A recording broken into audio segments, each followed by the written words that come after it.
سب سے پہلے یہ نکتہ سمجھنا ہوگا کہ حضرت امام حسین رضی اللہ تعالی عنہ نے یزید کی بیعت سے انکار کیوں کیا، تو اس پر مفصل گفتگو درکار ہے۔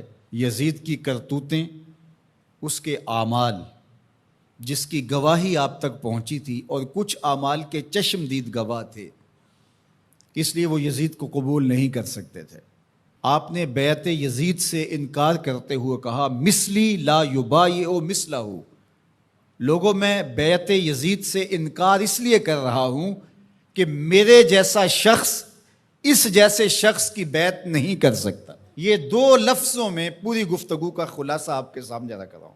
مثلی لا یبایع مثلہ، میرے جیسا شخص اس جیسے شخص کی بیعت نہیں کر سکتا۔ اگر امام حسین یزید کی بیعت کر لیتے، قیامت تک ظلم اور جبر کے ساتھ مفاہمت کو سند جواز مل جاتی۔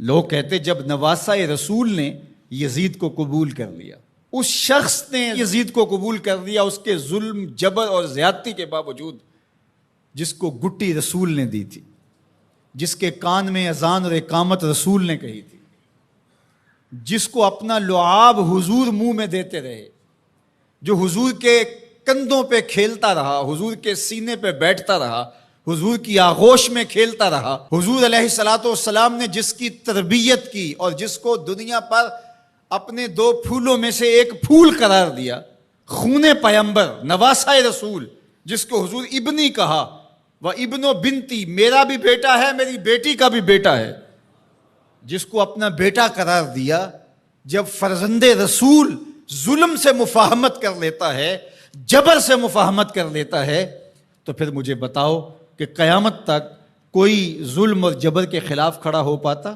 ایسا راستہ کھلتا کہ بند ہونے کا نام ہی نہ لیتا۔ تو حضرت امام حسین رضی اللہ تعالیٰ عنہ نے کہا مثلی لا یبایع مثلہ، میرے جیسا شخص تیرے جیسے سے بیعت کر ہی نہیں سکتا۔ اب جو واقعہ ہونے والا ہے، جو صورتحال درپیش ہے، کربلا میں جو کچھ ہوتا دکھائی دے رہا ہے، وہ میری نظروں سے پوشیدہ نہیں ہے۔ میں دیکھ رہا ہوں کہ کیا ہونے والا ہے۔ آپ نے مقام بیضا پہ جو خطبہ دیا، راستے میں ایک مقام پڑتا ہے آیان و انصار کے ساتھ، اور آپ نے اس میں ایک تاریخ ساز جملہ ارشاد کیا جو آپ کے فلسفہ شہادت کو اجاگر کر دیتا ہے۔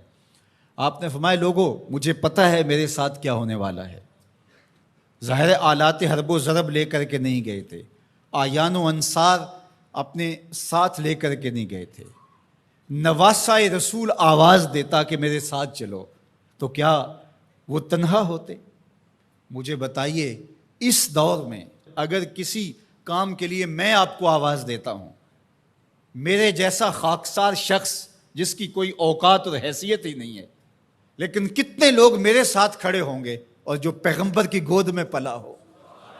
جب حسین ابن علی آواز دیتے تو کیا لوگ ساتھ کھڑے نہ ہوتے؟ ترماح بن عدی بن حاتم، یہ حاتم تائی کا پوتا ہے، حضرت عدی بن حاتم کا فرزند ہے، جو حضور پر ایمان لائے صحابی رسول کا فرزند ہے۔ یہ راستے میں حضرت امام حسین کو ملا، تو اس نے کہا کہ حضرت اگر آپ میرے ساتھ چلے جائیں تو میں چند دنوں کے اندر 30,000 افراد کا لشکر آپ کی پشت پہ کھڑا کر دوں گا، اور پھر ہم یزید کی اینٹ سے اینٹ بجا کے رکھ دیں گے۔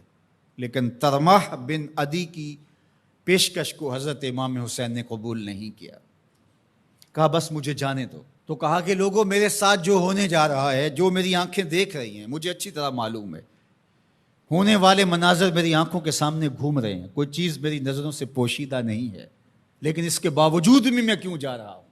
تو وہ لفظ سنیے، عزیمتوں کی کتنی دل آویز کہانی ہے، کانسیپٹ کتنا واضح تھا، تصور کتنے واضح تھے۔ وَلَكُمْ فِيهَا أُسْوَةٌ، میں اس لیے جا رہا ہوں قیامت تک جبر، ظلم، جور اور زیادتی کے خلاف کھڑے ہونے والوں کے لیے کوئی نمونہ تو ہو۔ وَلَكُمْ فِيهَا أُسْوَةٌ، میری زندگی آنے والوں کے لیے نمونہ بن جائے کہ مفاہمت جبر سے نہیں کی جاتی، ظلم سے صلح نہیں کی جاتی، ظلم کا مقابلہ کیا جاتا ہے، چاہے کچھ بچے یا نہ بچے۔ لوگ سر بچانے کے لیے ہاتھ دے دیتے ہیں، امام نے ہاتھ بچانے کے لیے سر دے دیا، کہا یزید کے ہاتھ میں یہ ہاتھ نہیں آئے گا۔